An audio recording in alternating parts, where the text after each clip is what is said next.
Welcome to Direction Correct, a People Analytics podcast with Cole and Scott. Today's guest, Richard Rosenow, Vice President of People Analytics Strategy at One Model. Thanks to our sponsors, One Model. One Model helps people leaders at large organizations make consistently brilliant talent decisions by unlocking the analytical value of the data dispersed across your business. One Model's People Analytics platform takes all of the heavy lifting out of data extraction, cleansing, modeling, analytics, and reporting of enterprise workforce data. One Model pioneered people data orchestration and has perfected the ethical use of AI and data science for leaders who need transparent and explainable decision support systems. HR and business teams trust its accurate reports, analyses, and storytelling capabilities. Data scientists, engineers, and people analytics professionals love the combination of governance and flexibility that no other workforce insights platform can provide. To learn more, book a demo at onemodel.co/directionallycorrect. All opinions are our own and do not reflect those of any other organization. He started going into like the power of no. It's like, well, I mean, like you need to protect your own time and like, do your own thing. And like, there's benefit in saying no. And, they're all like all about it. And it makes sense why it's sort of good advice not to take on things that, don't bring you joy, this sort of thing. But I got to think, it's like, there's a fucking epidemic of no in society. It's hard to get people to do anything that's not in their own self-interest. Well, and not only that, when it's like a part of their job, it's like something that like I could understand it if it's like, hey, I want you to come to my party and you don't really want to come to my party. And so you say no, right? Like that's not your job. But like if it is your job and you're just like, yeah, this core part of my job, I'm just not going to do, deal with it. It's like, that's like, what? Like that, the audacity. We need some intro music. There you go. Some walk-up music for right now. Well, Richard, I mean, like you get asked to do stuff all the time. Like, what do you say no to? Right? Do you use no a lot? I don't use it as much as I should. I let things slip and I miss them and then I just feel guilty forever. But I should say no to more things. I probably should. I think there's a careful kind of like you find someone else maybe to connect them to. Like I sent a lot of people to Cole. It's like, go talk to him instead. No, he's not lying. I love that. Hey, I pick up the same from other folk too. But no, I try to say yes to anything under 10 minutes. That's kind of a rule of thumb I have. If I can do it in 10 minutes, I say yes. Oh my gosh. But 10 minutes add up, don't they? It does. Right? Yeah. I like that rule though. I mean, like it feels like 80% of success is just showing up, right? There's so many people that won't show up and just making that one connection or like helping someone out for like a couple minutes. It's a lot of goodwill you're building. I have all of the ghosts of people that I haven't gotten back to haunting me in this moment. I'm just like all those LinkedIn messages and the grad students and folk that I really should write back to. There's got to be a better way to do it. And if you guys find it, let me know. Yeah, but your social capital ledger has to be way in the black. Like, I mean, you've been doing stuff for years, if not over a decade in this space. So I feel like you're in good territory, Richard. Okay, good. I appreciate it. I'll absolve those ghosts, let them go. I feel that in the LinkedIn messages though. Like the few times I get on per month, I look over, it's like, oh God, this is a lot going on there. The ghosting is the ultimate no. Like it's like the no's no. Yeah, and I try to remind myself like it's happened to me a lot too. And like, cause early in my career, I was reaching out to everybody. Like truly, like I was reaching out to as many people as I do today, but like no one knew who I was, so no one got back to me. And so like I kind of give myself that too. Like people are busy, people know they're busy, and I hope people don't take it personally. Well, now, Richard, are you busy now doing CrossFit, perhaps? Shout out to David, local member of Cole's team here, got me into CrossFit. I was there one day, and it was their easy day, and I don't think I could walk for like the next 3 days. So I got to work my way back into it again, and this kind of social pressure might actually make it happen. This was like my favorite morning. I get a message from a guy. And it's a picture of him and Richard just drenched in sweat post CrossFit. I'm like, yes, this is perfect. Yeah. That's the whole bit about CrossFit, right? Like it's one thing to like lift weights on your own and this sort of stuff, but it's the social pressure that's really what CrossFit has going for it. Oh, and that's what I need. Honestly, I was thinking about doing it for a while. There's a gym in the area here, and it just so happened that this fellow lived in town, and he was like, "I'm going." I was like, "Okay, I guess I got to go this week," because it was like free member week. But yeah, I'll be back. I'll be back at some point. You can hold me to it You now that I heard it said it here. Richard's going to get ripped. Yeah. He's going to start carrying kettlebells around and lifting tires. Just real swole going Just into 2025. flipping tires down the street. Oh yeah. Like boat chains just dragged around your neck. They look insane. I mean, like I walk past a CrossFit gym in the morning, and they're into it. I was like, no. I think they've gotten better because like the CrossFit like fad has happened. Yeah. I think the people that are in it now are like in it for the long run, and they've mellowed out a little bit with it. So I had a good time, and they were super friendly. Well, Richard, how can one model help out with CrossFit? Can you help us out there? Like, you want me to tie these together? we're just trying my best. Oh boy, I think it brings.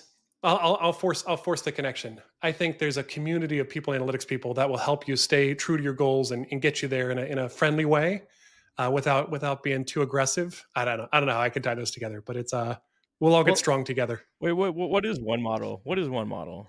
Yeah. Yeah, one model. We're a people analytics platform.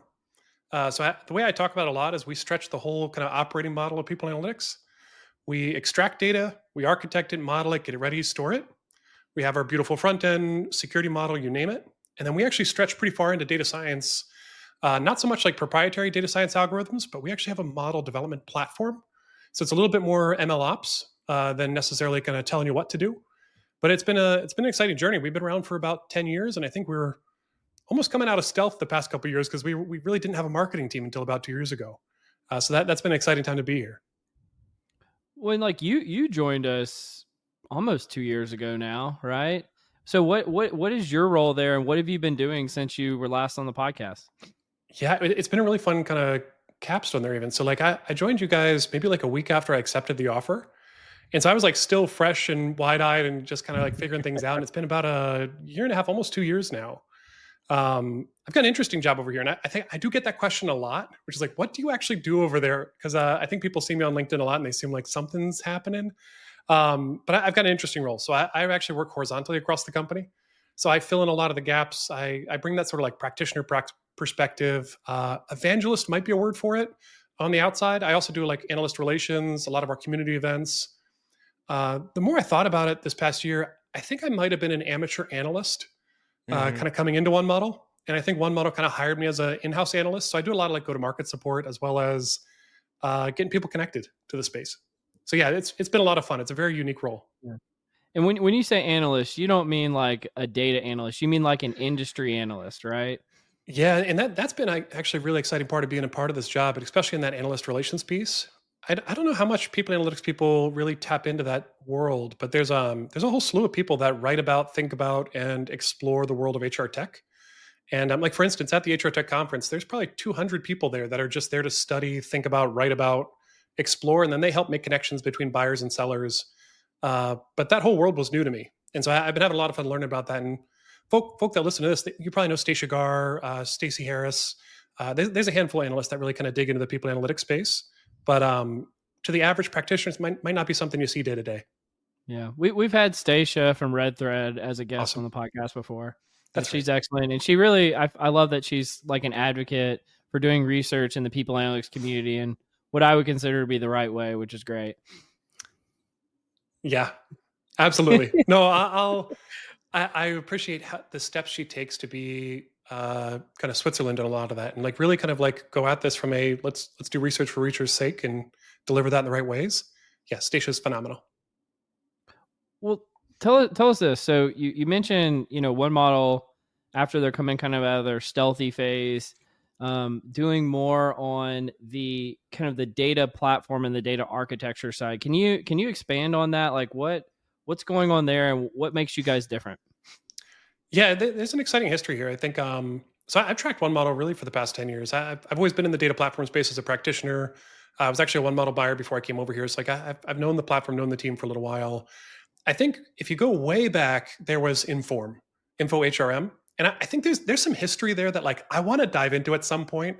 it might be writing a book just for myself, but I want to track where all those informers went.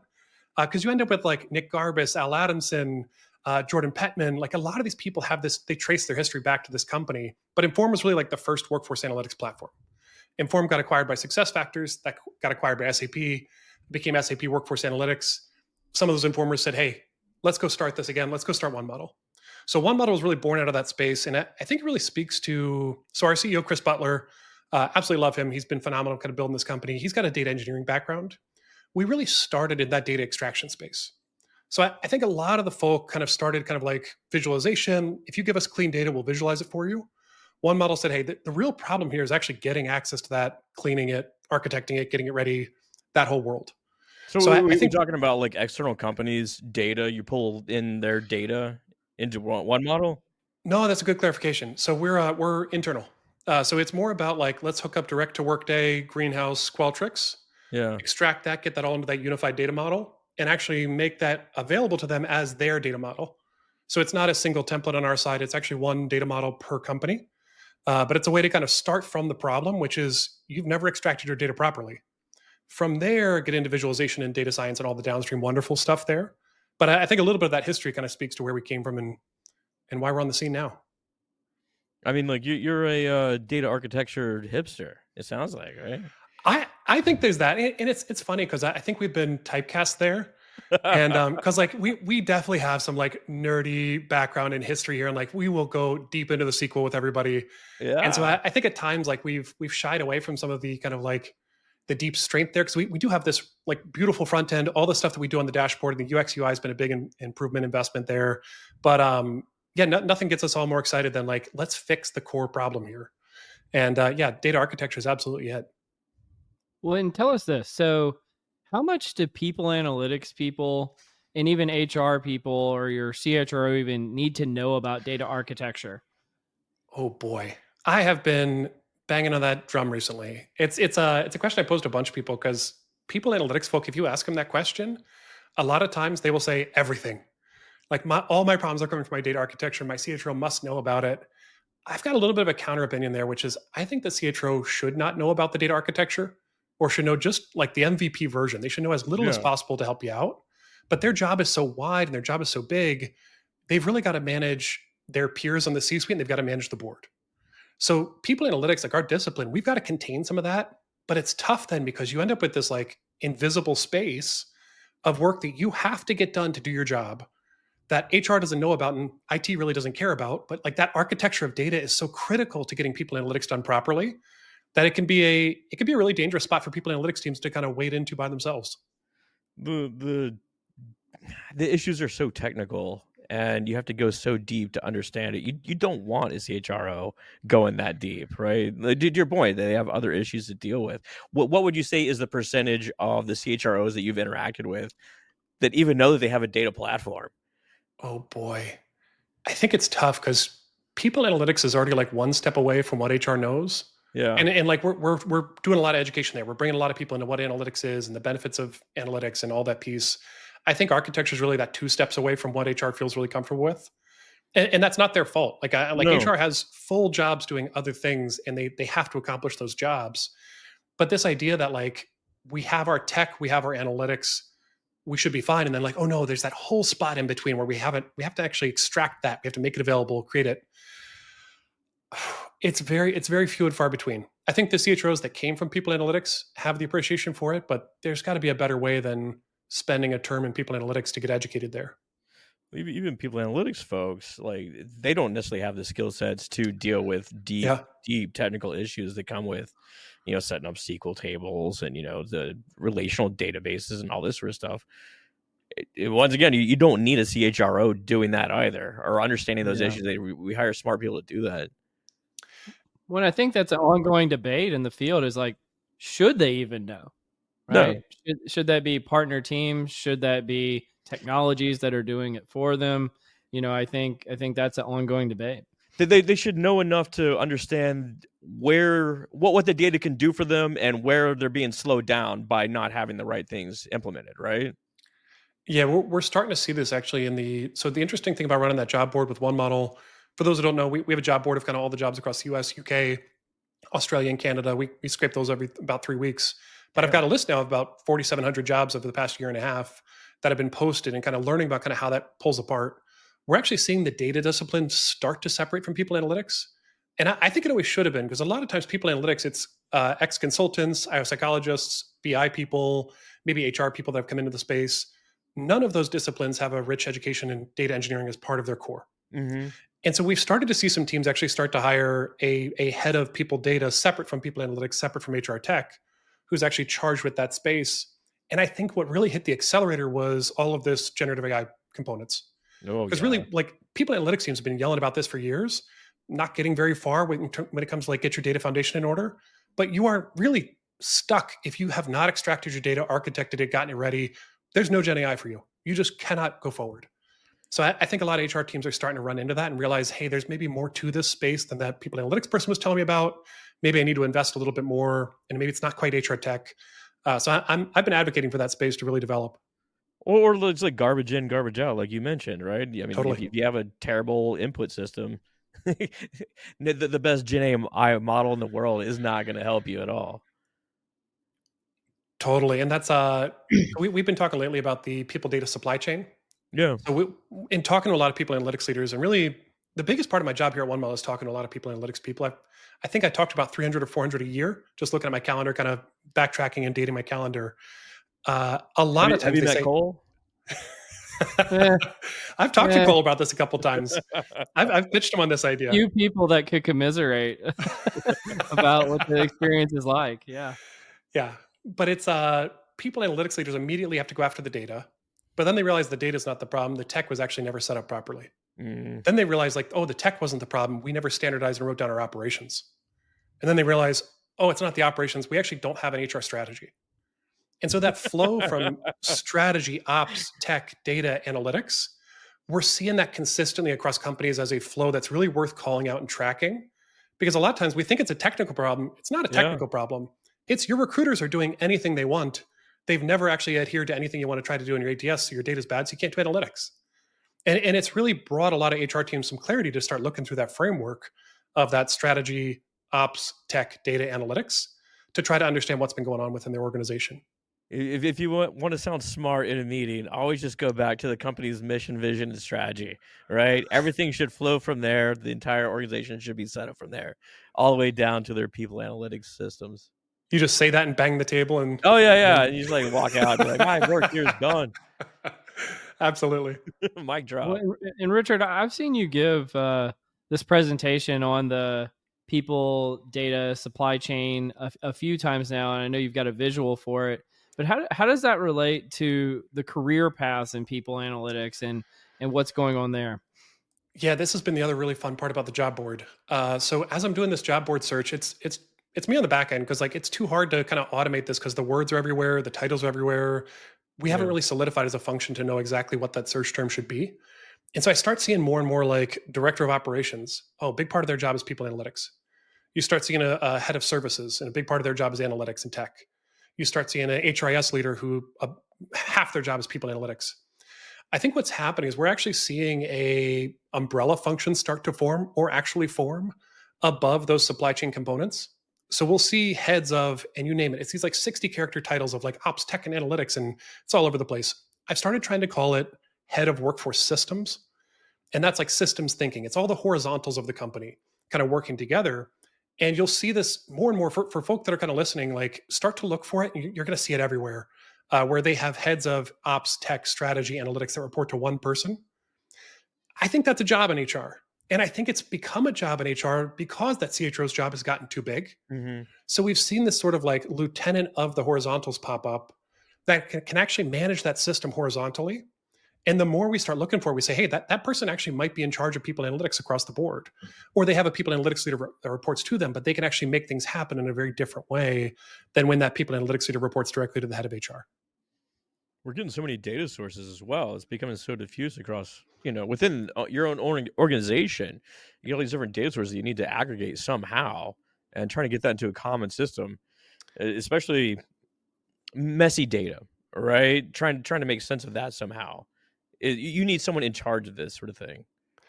Yeah, and it's the politics and the prioritization, and Yeah. politics in the kindest version of that word too. Like not a pejorative. Like really, like you have to navigate some politics between L&D and tech and TA and comp and who actually gets their stuff in first. And when it's the PA leader by themselves who's like half responsible for data, that just gets nasty. People get irritated with each other. Things start to get a lot of friction develops. When you have this role over the ops, tech, data, and analytics team, that person can actually make decisions. And they can go head to head with a lot of these verticals that have historically had a lot of power in HR to kind of make things happen, whether that's the head of TA, head of comp, you name it. To have somebody on that same political footing really protects and enables a people analytics leader in a way that I don't think we've been expecting, but we should expect to have that level of protection. Or teams have like a little fiefdom over their data, right? That they're not willing to Totally. share it, or they have it in their own format, what have you. You need someone to go in there and arm wrestle them.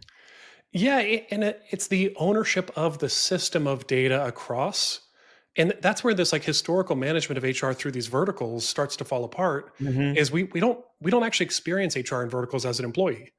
I don't only do recruiting, then I only do L&D, then I only do my day-to-day Yeah. operations. Like I'm working and I touch a lot of different things along the way. And so like the data flows across that entire piece.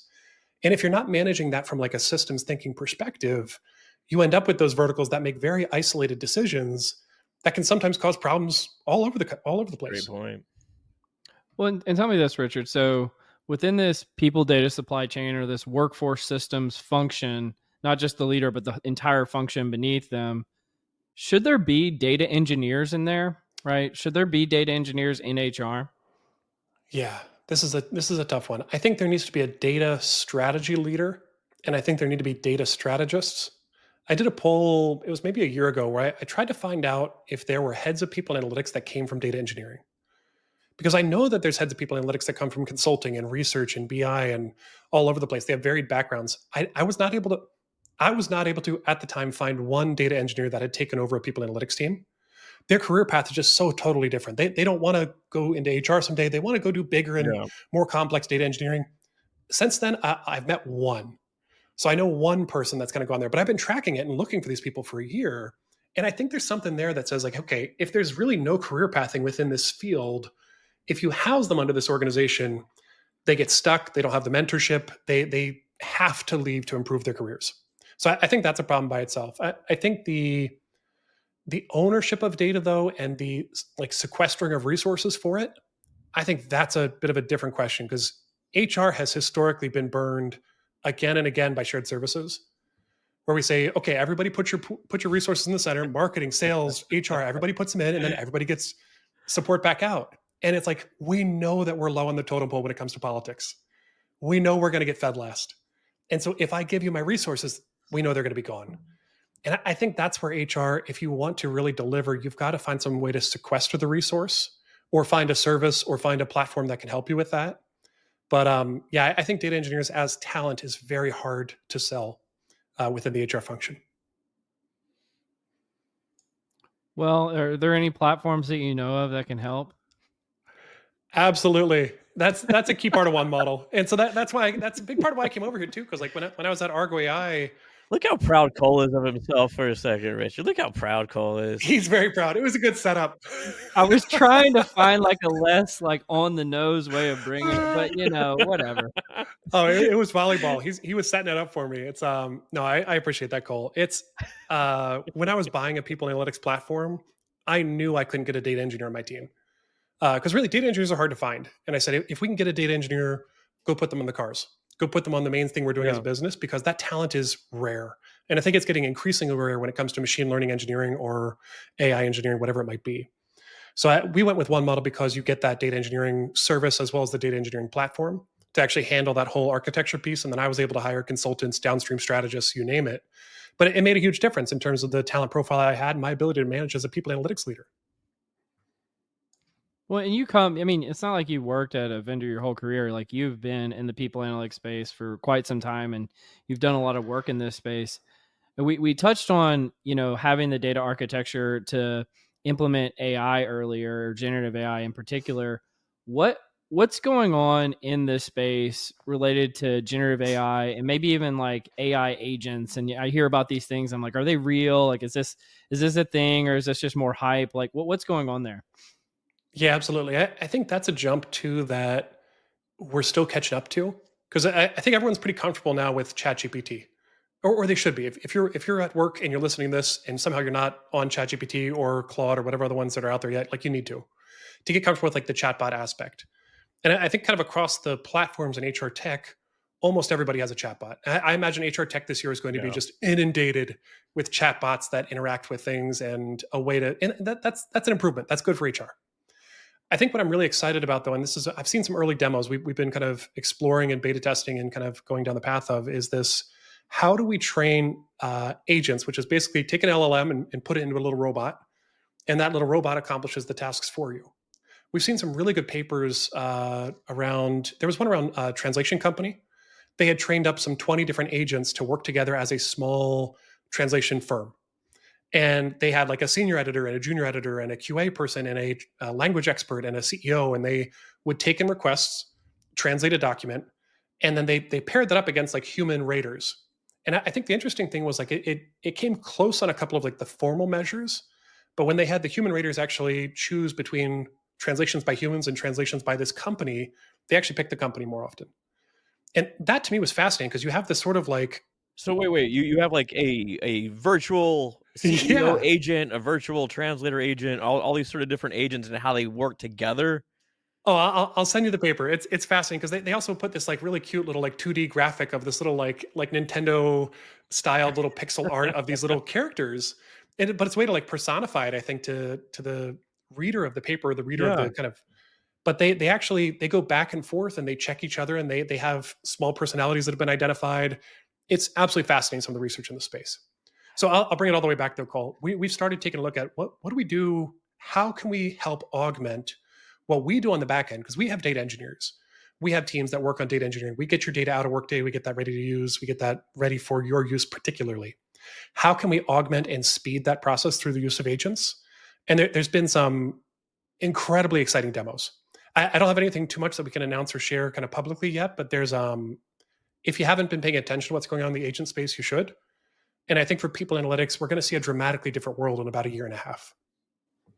I've seen like agent-based modeling predict, like the spread of diseases within organizations, or within different smaller settings. They've typically been limited by just computing power. It takes a lot of elements here, a lot of assumptions as well. But this is wild. What you're talking about is freaking wild. It's a good call out, Scott, because there's a great history and a great like research backing when it comes to agent-based modeling. And I think about UW Madison, their sociology program does a lot of work with like agent-based tooling, Yeah. but it almost had this like separate scientific discipline, like pre and post LLM. And what these LLMs have been able to do is really kind of give these agents like not just pre-coded, pre-wired responses or interactions, where it's like if you bump into me, I get a 1 instead of a 0 kind of things. Yeah. But actually that sort of like pre-code them with a bit of this sort of like destinated human kind of background that they can interact and have conversational back and forth. There's a couple papers on. I'll make sure I send you guys so you can put them in the show notes or Please do. Please distribute. But do. it's been exciting to see. Well, we're not far away from Westworld, right? Where they just have the mega computer and they just essentially figure it all out. I bring it on. Let's do it. I'm Live in tired. the simulation. Why not? Yeah, they can do the work. I mean, Richard, how long is it until there's a whole agent-based model of people analytics? You've got your agent people analytics leader, you've got your agent BI team, you've got your agent consultants, and the list goes on, yada yada yada. How long until that happens, and then how do human beings fit into that team? That is the question. That is the question. I see it. I mean, it's happening. I think that that's broader than just people analytics. That's kind of across the board. Anyone that's doing knowledge work today, you should be considering or thinking about how you can leverage agents to kind of scale and do that work at large. But I think the idea of like, I was always kind of, this is maybe a hot take. I was always kind of so on coaching technology. I wasn't sure where coaching technology was going, or like I hadn't really tapped into that space in the past. I was really kind of focused more on kind of core HRS, recruiting, other tools. With the advent of some of these kind of AI tools and what they can do to kind of help coach the human and what they can do to support the human, I've had to tap back into that space a lot more. So I started following a lot more of Anna Tavis's work, NYU's work around coaching. They do tremendous kind of understanding and research. But to bring that back, I think about it like the human's going to have this sort of like whole team that can work with you to make you the best you're going to be. And the best you're going to be might not be the best person that writes SQL anymore. It might be the best person that does a very human task at work that provides meaning or purpose or that creativity towards the betterment of humankind. But it's going to look very different in the next couple of years. Boy, a lot of thoughts there. But I think that as we become more Gen AI focused, like everyone can send an email that's super well crafted and gets straight to the point, etc. I think people are gonna start craving community and actual human contact, actual interaction. That may actually drive people back to the office, right? When everyone has an email that it doesn't feel legit, you want actual interaction at that point. Yeah, man, it's just tough though too because it's like if I got together in a room of people without a computer today and tried to accomplish work, my world would be very hard. I'd be forgetting things. I wouldn't be able to take notes. Couldn't share my screen. Like if you play that out to the nth degree, I know that's not what you're saying, Scott. But like if you got the three of us in a room and we had to create a Yeah. project plan and see it through to fruition without the use of computers, we'd be in trouble already. I think that's what it's going to feel like when we get to this sort of like let's leave the AI at home and just come together. We're just going to get together and be like, man, we're stupider than I used to be when I was at home with my AI. Help me out. Like, no one's gonna read or believe automatically generated emails, right? Or like you send your automatic email, have my automatic email reader read it out and like summarize the notes of it. Yeah, it kind of calls into question the act of sending the email because Yeah. one way I've been thinking about it is like we're separating the thought from the medium. So we have a thought in our heads that I want to communicate to somebody. I have to pick a medium to do that to send it, whether that's an email, a Slack, an audio, a podcast. That's the medium I communicate that thought. What this generative AI has allowed us to do is say, okay, I have a thought, but I struggled with certain mediums before. Can you take that thought, put it in the medium, and communicate it best? So Mm-hmm. ideally, the thoughts that were better before, but maybe they were having trouble reaching people, or maybe they were having trouble getting communicated. Maybe somebody just didn't feel comfortable in the right ways. Maybe those thoughts get out. I think that's probably the most optimistic way to look at this is a bit of that like democratization of the medium to allow for thoughts to reach people that they need to. So would you listen to a agent-based directionally correct podcast? I Where debated trying to like transcribe all your past episodes. I think there's someone, if someone's listening that has the ability to do this, reach out because I think a automatically generated Cole and Scott would be fascinating to see. I think entrepreneuring person out there, don't take slack off a little bit. You don't have to do it. We're doing just fine. We don't need you just yet. Yeah, some copyright letters going out. I was internalizing the point you were making though, Richard, about the medium of exchange. Yeah. And I was thinking in my mind, I was like, what is the medium of exchange that I like the most? Or I think that is most effective with me? And I think it's other human beings communicating to me and probably in person. And so to me, it seems like the personification of AIs is probably the most effective because like I hate emails, I hate Slacks, I hate all the different other forms of communication. Why can't you just create, this AI persona who then communicates effectively like a human being would, right? That to me is my preferred medium of communication. I'm sure there's a startup today that says, we'll read your emails, we'll put up a virtual assistant that will just tell you the summary and ask for your response. yeah. And like if that helps us kind of get through the day, like if that startup doesn't exist, like cut this part of the segment and let's go make it. Because I think that's incredible to have that sort of like again that assistant coach ability to kind of interact with a very different way to not have to go in and like physically type in a bunch of things to a bunch of certain spots to make information transfer. I think that was the original dream of, say, like Amazon Alexa, right? You got this little device in your house that says, "Hey, you got a doctor's appointment today. It's going to be 72 degrees, and oh, by the way, your favorite show is coming on tonight." This sort of thing. And here's all your emails, by the way. It hasn't been fully realized, but we can't be that far away. Yeah, it definitely runs into like privacy and governance and security, like everything does. Yeah. Where it's like, am I willing to hand over all my emails to this newly seeded startup that's run by Cole, Scott, and Richard? Unlikely. You got to build up some credibility first. Just the startup with Cole, Scott, and Richard just got me Yeah. cracking up. I think the AI's got to get a lot better before the three of us can start that. We need AI to go build the things for us. Step 1, AI get better. Well, so one of the things that you sent me a while back, and then you said we might talk about today, Richard, was talking about your interest more in ethnography and social sciences in the near past, right? But you had sent me this screenshot from a book on practical ethnography a while back that was fascinating, and I think it's related to this AI point about how if you were a researcher and you were studying organizations and how they use data, especially like data and people analytics, they called it the ritualistic gathering around the numbers, right? And to me, does AI kill the ritualistic gathering around the numbers that we do right now? Like to me, that seems like a potential outcome here. And then maybe you can weave in what you've been looking into recently with ethnography. Yeah, that's fascinating. And just a big shout out to Sam Ladner. She's a sociologist, ethnographer, former researcher at Workday. She's kind of go down on her own recently, but she wrote that book, Practical Ethnography, A Guide to Doing Ethnography in the Private Sector. It's a phenomenal read. Like truly, I think this book has rewritten my brain a little bit when it comes to people analytics. Mm-hmm. And I have a lot more grace for stakeholders after reading it too. So the piece that Cole's talking about is they were talking about like how to do ethnography within a business and how to report out on what you're doing over time. And the way the way she characterized these meetings of like a group of people at a hotel get together and like the catering, the front desk, the maintenance people, they all share their numbers about what's going on within their line of business.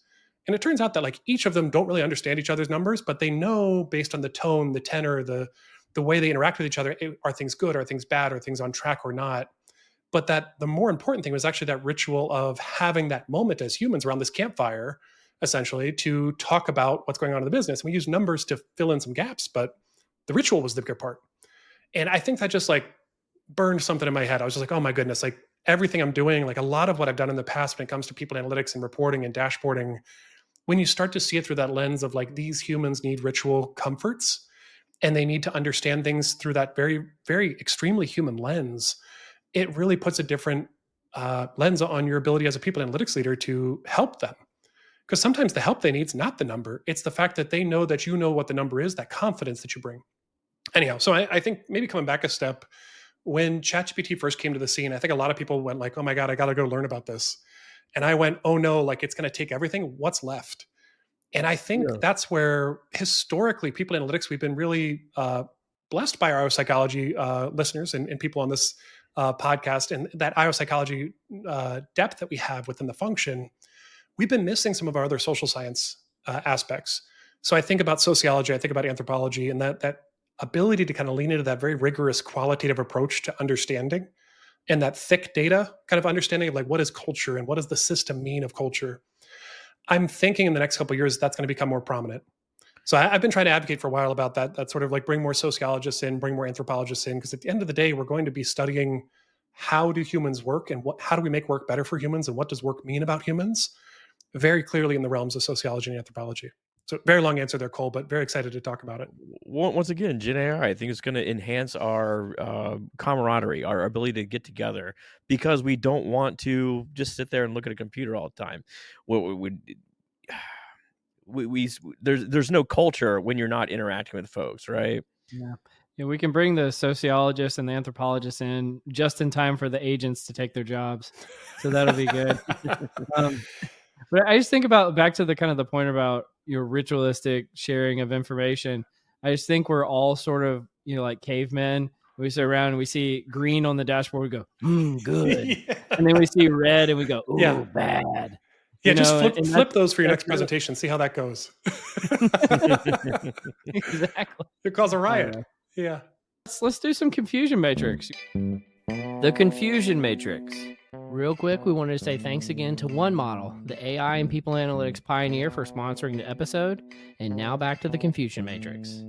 I don't think this segment existed last time you were on the podcast, so this should be fun. Yeah. Did you have to deal with the pressure of the confusion matrix, Richard? I did not, but I would recommend Scott turn off his video because apparently you've got some tells. Oh, I've been listening too closely, I see. Well, that's only for Research Roulette. I mean, I don't even know if that's what we're doing today. Oh, okay. Yeah. Okay. Predrag, our editor, messed that game up, so we that won't be appearing any longer. You gotta like Oh. hide your face with the paper when you do that. He ruined the game for everybody. That's funny. Okay, let's do a little super random. I get the answer right one time ever, and Scott throws the game out. I mean, come It on. wasn't because you got it right. It wasn't because I felt there was interference involved here. All right, Richard, we'll do a little super random here since we're kind of short on time. We'll keep it short. Are you a car sticker guy? You got stickers on your car? The sticker I have is baby on board. That's what we got. We got 2 little ones. We don't have two little babies on board, but we got one that was for the first child, and I think it covers the second one. Is it the one that's a picture of Carlos from the movie The Hangover? How did you Have know? seen those? No, Oh, yeah. no, it's not. I thought you nailed it. That was awesome. I've seen those around town, so I don't know if that's the one. I feel like if you have too many stickers, it kind of sense of pathology going on there. Yeah. Right. In general, no, not a car sticker guy. Were you popular in high school? Within a certain group. Even that makes me uncomfortable to say. Locally popular. That is such a no answer. I was in marching band and choir, and I was nerdy as all get out, as anyone could imagine.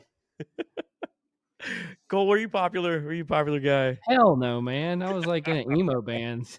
That's like the antithesis of being popular. Well, wasn't that just like what was popular at the time? Emo band? No, not where I lived. It may have been popular nationally. Are we about to get bullied by Scott? Probably.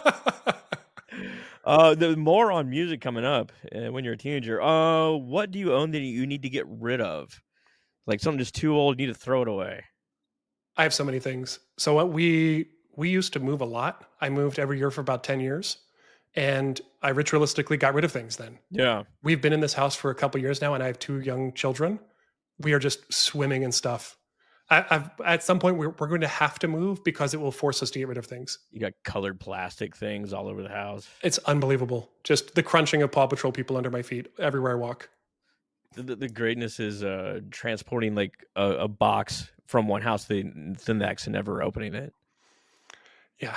I've still got a couple of those too. Yeah.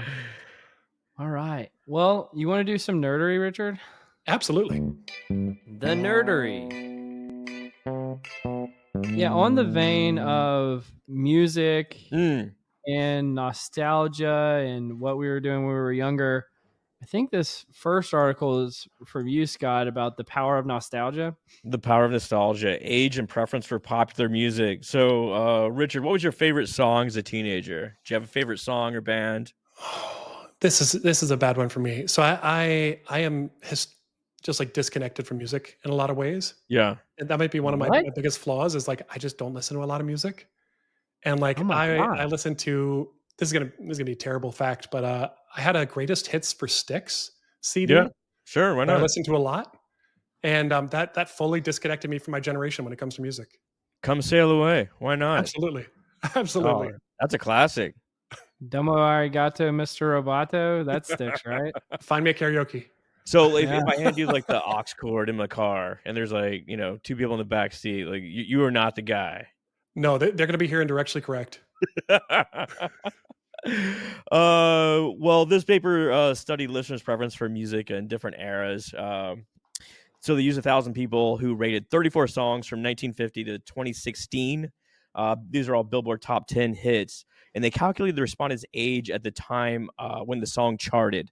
So if you're born in 1970, but the song was released in 2000, you'd be plus 30. If you're born in 2000, but the song was released in 1970, you'd be negative 30. And they did this cool 2-line regression methodology to essentially identify U-shaped curves. Really nerdy stuff, but I highly suggest people go look at it. And it's like some sort of Robin Hood borrowing system that I never heard of either and didn't fully understand. But they found that the highest ratings for songs peaked at the age of 60 and a half years with a steady decline afterwards. And they got a really sweet visual here. I'll go manual mode here. There you go. So there's some science to why the songs when you're a teenager were just better. right? You got good old day syndrome here. Yeah, when I read this one, I immediately got worried about how it's going to be weaponized by marketing teams and political teams. Yeah. I just think maybe it's coming into this election coming up, but I'm like, oh no, like I don't need anyone else manipulating me in any way that I can barely control. And I'm sure that this paper is going to get in the hands of a marketing executive and be like, we are going to fine tune how we address this demographic. Well, I mean, everything's geared towards like the teenage audience anyway, right? I've got your fix, Richard. Just don't listen to anything. You know? I'm there. I'm right there. I get my news here. I think the scariest thing about this article is that it also points out that there's a select little slice of people out there that love Skrillex. They think it's the best music ever, right? Just because like they were 16 when he popped. They're all what, like 30 now or something like that.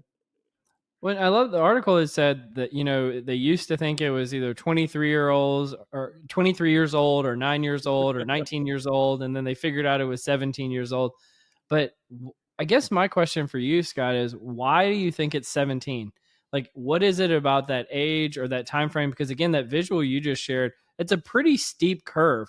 So Yeah. it's not like it's close to 18 or close to 19 or close to 14 or 15. I mean, it's 17 apparently for a reason. Why do you think that is? I think one is free time. Just people are more apt to listen to music at those times.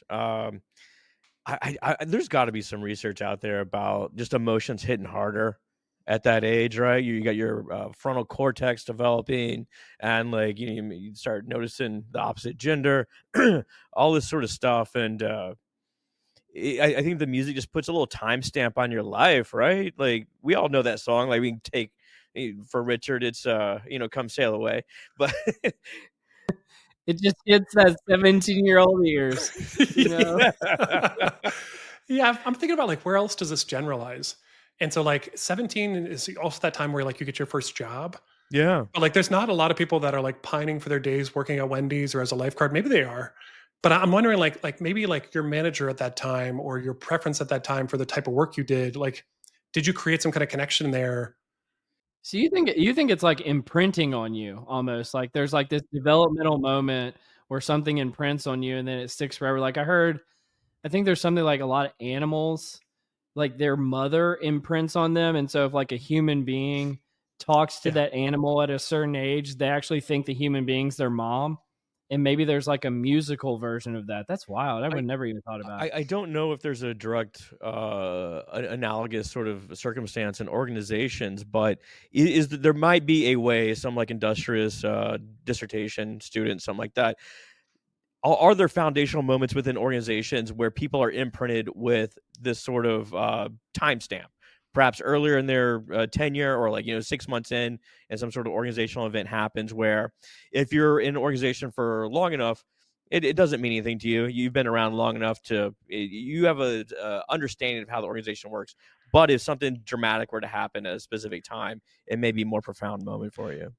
I wonder too, is this why Apple won the kind of marketing share they did when we all had apples in our high schools?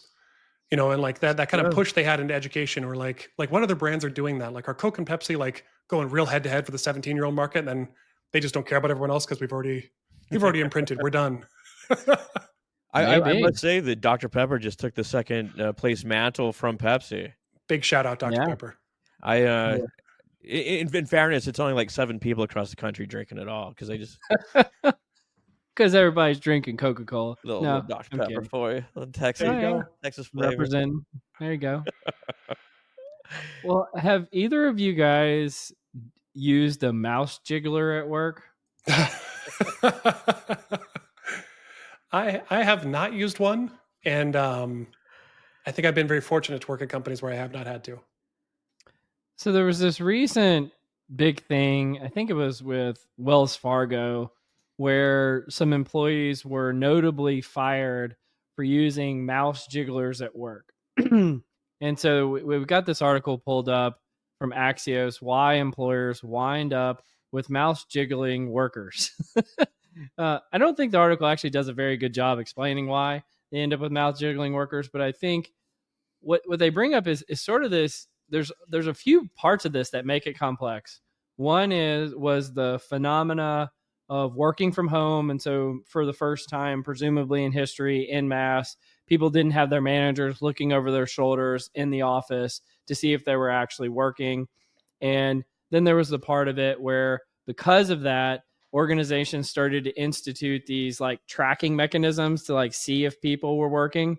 And because of that, these crafty employees, I guess, started getting these tools. I don't even know if they're software or hardware or whatever they are, but to jiggle their mouses to make it seem like they're actually working, but not really working. Or you never idle, right? Yeah. And there's like keystroke monitors as well to see if they're like pressing a number of keys.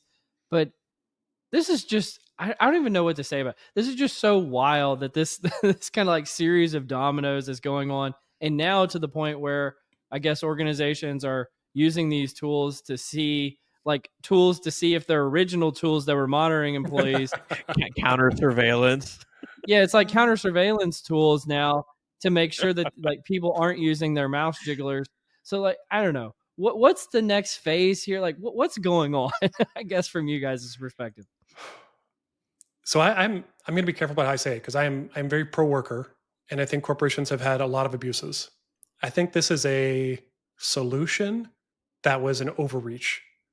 I think though, where I want to give some grace to it is this idea that like some of those problems that they're experiencing might be very real for those HR teams and those people working in those companies.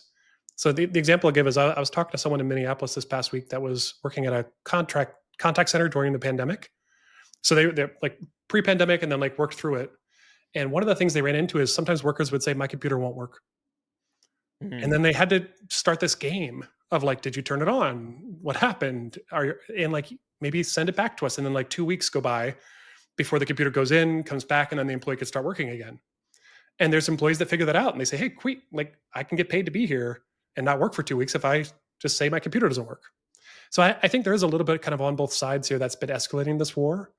The mouse jiggler and the checking of the mouse jiggler and the checking of the mouse movements, that's like we've gone too far. Like let's pull back and like let's fix something core to kind of how we operate and how we work as a company and how we work as a culture. But I think that some of the problems might be real in terms of like the ability to manipulate systems that are out there. Yeah, that's kind of where I'm at it with like how many more ping pongs between the workers and the employers have to go on before we're like microchipping people to see if they're thinking about work when they said they were thinking about work. Like this is ridiculous. It's not good. It's not a good sign, right? Yeah, there's like Cold War or arms race really between employees and employers. I get both sides, right? Like if you expect me to be here for a certain amount of time, hey, guess what? You're going to get time, right? Or at least fake time. And for employers, like this is why they want to bring people back to the office, because they think that they're not working, which this would imply that they are not. But I mean, like, if we want to go back, you want to sound smart, everything extends from the mission, vision, and values from the organization, mission, vision, strategy. And like, if people are achieving their goals, then that should be good. Or if the goals are not aligned, then you got other issues. But that should be the true root of performance and how people are judged, not based on is there a little red dot red all day. Yeah, I'll bring it back to people analytics too with this, where it's like I think a lot of the stuff when it comes to the workforce, we have just historically underinvested in understanding outcomes, and we relied on just being in person. And this is the reason people analytics got the big investment during the pandemic, is everybody went home. The CEO said, "Are they productive?" And literally no one could answer. So we hired a lot of people analytics people, and a lot of people analytics teams got their start there to go try to figure out some of these kind of things like, hey, across the board, did this affect us to stop going to the office and go home? That's a really valid question to try to answer. And not being able to answer it at all was shocking. But I think it comes back to this like systematic underinvestment in our workforce and the technologies and tools we have to deliver against the workforce. I've said before, it's like we're trying to do biology with a magnifying glass. It's like, of course you're having trouble. Yeah. It's like we haven't actually built these technologies we need in the right way to actually assess what's happening. It's like you're not going to be able to get much deeper than this unless you go down this path of this crazy Cold War here on activity instead of outcomes. We should really be focused on outcomes, especially for knowledge workers. Like there's so many times I essentially shut the laptop or just let it go idle while I'm reading a book about R with like a little bird on the side of it, right? Like that is actual job related material, job related learning, every bit the way if you go to a training class would be, right? But it doesn't register. I need to put on my mouse jiggler to get credit, I guess, in that sense. The best part about what you just mentioned is we all know what that little bird is. Like, the second that you mention it. I got one of the bird. I got one of the snake. I got one of the little Victorian guy on the side of it. That's good branding. It's good I branding. got a boring one that's just orange. It's funny though, because like a big part of my job is I go on walks every morning. I try to get outside. I try to see the sunlight, and like I think a lot about work when I'm going Yeah, on a walk. absolutely. And like as a knowledge worker, like in the role that I'm in, where I've got to think about and like synthesize and bring a lot of different perspectives together to try to understand something, I can't just be moving my mouse all day. I call your morning walks the brain jiggler. How about that? Yeah. That and that, baby. Well, tell me this, because I want to go like pre-pandemic with this, and maybe it was relevant, maybe it wasn't relevant.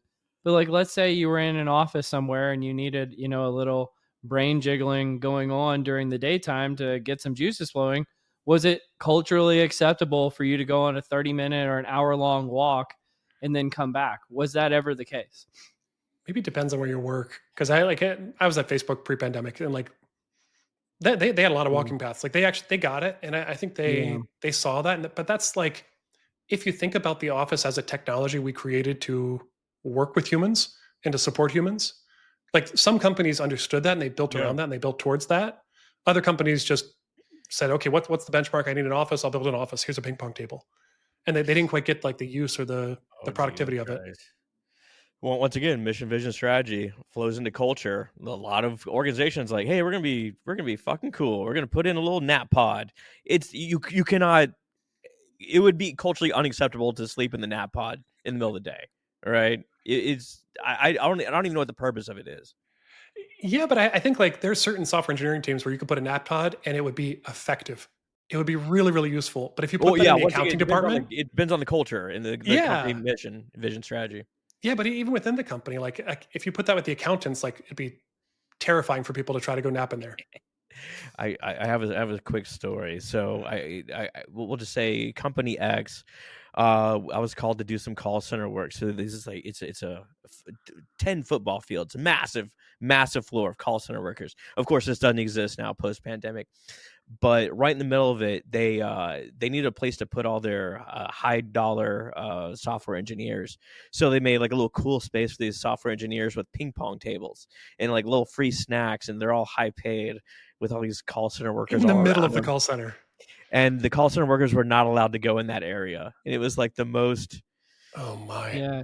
You mentioned this probably like a year and a half ago, 2 years. I've told this story probably 20 times since then because I thought it was so wild. It's a foundational timestamp moment. Like, oh my god, what is going on here?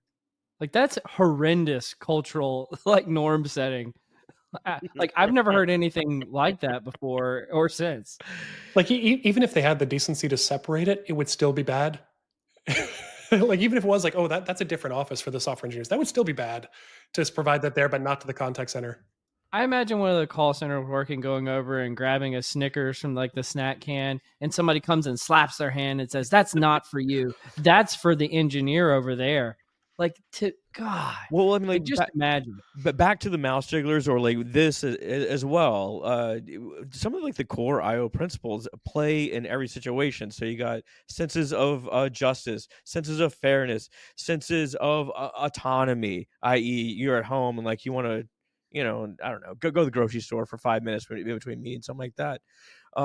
All these sort of things, we don't need a lot. We don't need the microscope, as you mentioned earlier. In a lot of cases, just these like kind of core psychological principles will suffice in a lot of realms, and just take care of people and treat them like humans. Why doesn't that get more attention? I know this is kind of a core question for like IO psychology in general, which is like, is it a marketing thing? Like, is it a branding thing? Like, why? Like the easy stuff is there that a lot of people don't pick up on. And maybe it's not easy. Maybe it's just well known, but it's not easy to do. Yeah, our armchair quarterbacking. I think that measuring someone's mouse jiggle time is easier. Cole had the mouse juggler on for 2.5 hours today. That's unacceptable over some arbitrary threshold. Yeah, don't measure what's meaningful, measure what's expedient. I Yeah. think that's really what it comes down to a lot of times. And frankly, I mean, we've I, as psychologists, have been talking about this since the beginning of time, which is the criterion problem, Yeah. where it's really tough to measure performance or just what is performance. And then you can get into the whole Goodhart's law, which is if your measure becomes the outcome, then it ceases to be a good measure. And there's like a whole cascading series of events, and it gets into the whole like why I've gotten into 1,000 debates on why you can or can measure quality of hire, because like everybody has their whole people analytics spiel on this. Everyone should just really pay attention the first like 3 to 6 months of grad school. That's where the most valuable stuff, all the core foundational stuff, gets laid down. Everything else on top of that's Doesn't really matter. you're gonna forget it anyway. Well, and speaking of forgetting things, and our last nerdery topic today is about behavior change and whether things stick or whether people kind of backslide and what is the most effective. So, this guy, Matt Furness, made a LinkedIn post about an article from Nature Reviews in Psychology called Determinants of Behavior and Their Efficacy as Targets on Behavioral Change Interventions. And that's a terrible name because what it really is it's the biggest meta-analysis of behavioral change initiatives in the workplace that's ever been done, and what types of interventions have the most effect or the least effect. And so they break this into two different types of interventions. One is individual factors, and the other is social structural factors. And so I'll start with the social structure factors because the one that had the biggest impact was access, right? So, do you have access to the kind of things that you need to change, followed by descriptive norms and social support? And then on the individual factor side, what was actually most startling was the things that didn't show up, like changes in knowledge, changes in skills, changes in attitudes, changes in beliefs. All of the things that usually get coached towards didn't. I mean, they did have impacts, just not that large. The two biggest were habits.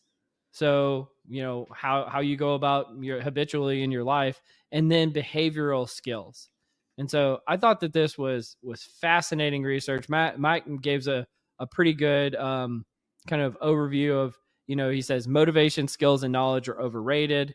He says we must target habits more, and we must make the right behaviors effortless through the use of material incentives, social support, and access. I thought this was really, really fascinating. I'm glad this type of research was put together. How did you guys react to this one? Yeah, the things that were negligible were shocking. I think that was the biggest part of this is like, oh my, like a lot of this doesn't matter or doesn't appear to matter. But like I think about things like what comes to mind is like recycling. I feel like anyone that grew up in the 90s was sort of that sort of like coach to be like, you're the problem, turn off the lights and we'll fix the planet. And like that emotional shaming that you got for like not recycling, not taking care of the planet in different ways or like personal level. But like the truth is like if we wanted to make a change, we should have just made access like by far the biggest thing is like give people motion sensor lights. Make it really easy to do single stream recycling. And we could have actually fixed it. Richard, if you had turned off the water while you were brushing your teeth and not left it running, everything in the world would be fine right now. There'd be more dolphins. I think Richard's mind went the same place I did, but just like in a different way. What's missing here is social pressure. Social pressure to do the right thing, be it put away your grocery cart or go to the CrossFit every morning, this sort of thing. It's not about social support. That's far different than social pressure. All right. Yeah, and the other place I took it, of course, like everything I do, was back to HR. Was around this pace of Yeah. like we've been banging the table that HRBPs have to be data driven, and like these darn HRBPs, they just don't care. They don't have the knowledge. They don't have the coaching. We need to make them be data oriented. And it's like turns out that like access to your data matters. If you don't have access to your data or the insights or the analytics tools, like good luck. You're not going to be data driven. And so I think that sort of like argument to like I'm not going to invest in you because you're not trying hard enough falls flat when you look at a paper like this. It's a precursor, right? Yeah, Clearly. you've got to make it the easiest thing to do. Again, that's the access component. You've got to incentivize them to do it. So we got to give them money to start using their dashboards, right? Or you have to make it a habit, right? And I think that's another part of this that is missing oftentimes is unless it gets institutionalized into the way that business is run via the ritualistic sharing of information, by the way, if it's not institutionalized there, then it's not going to stick. It's not going to stick at all. I would love to see a people analytics team pay HRBPs to look at dashboards. If anyone out there wants to try that intervention, let's talk. I think that's fascinating. Their odds ratio interpretations are wild, though, man. They're saying that 2.48 to 4.26 is a medium effect. Like, compared to what? Someone that's goddamn dead? Like, Yeah. what the hell is this? Wait, Scott, double down on that, because that's a great statistics point that I don't quite understand. Yeah, I just got to read this. Like, these are massive fucking odds ratios. Yeah. Well, I think the part of it is some of these odds ratios are really fucking small and people are investing, probably societally like billions and billions of dollars into the change industry for these initiatives that essentially don't do crap. Well, we've known that training transfers like 5% tops, all right, for years and years and years. Like, training initiatives like really don't work outside of some sort of social initiative, right? To foment a habit within a work group, right?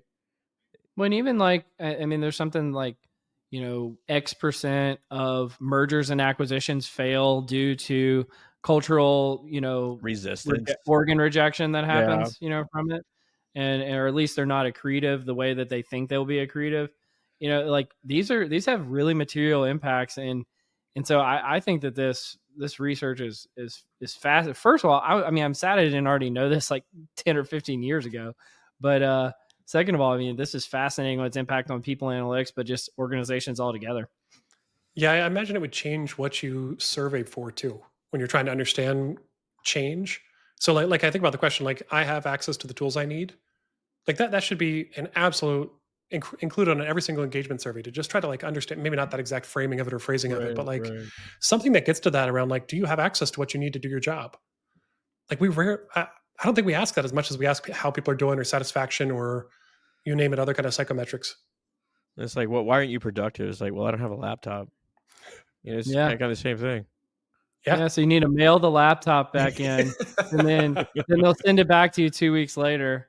And, during those 2 weeks you get paid. I'll use my mouse jiggler once it gets here. I think that we've officially gone full circle, which is, I think that's a good stopping point. So Richard, awesome having you on the podcast again, and big thank you to you guys from One Model for sponsoring the podcast as well. It's been good to learn more about what's going on there and have just I think a fun and interesting conversation today. Any final words for Richard, Scott? Yeah, Richard, you've been a great friend of the pod, and your presence has added to the lore of the podcast. Thanks so much. How can folks get in contact with you should they want to? Hey, first off, just thank you to you both for what you do. This podcast, it's become part of the conversation within the space deeply. People are watching, people are listening, and just thank you for everything you're up to. If you want to find me, I'm on LinkedIn. It shouldn't be too hard to find me. I make a lot of noise on there, but it's Richard Rosenow, LinkedIn. Also, onemodel.co/blog. We have a lot of phenomenal people over here. A lot of people at One Model are actually ex-people analytics. They're all writing, talking about, thinking about this space, and sharing things on that blog too.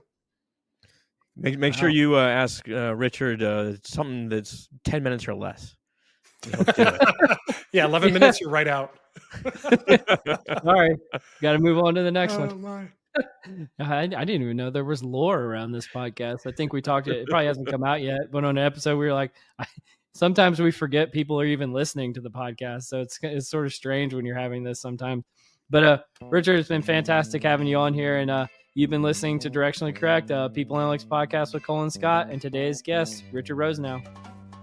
Directionally Correct is dedicated to you, our listeners, to help educate and entertain you on how to effectively do people analytics. By supporting this podcast, you are helping us continue to provide valuable insights and knowledge to our listeners. Please consider becoming a patron of the podcast. You can find the link to sign up in the show notes or at patron.podbean.com/directionallycorrect. Thanks for your support.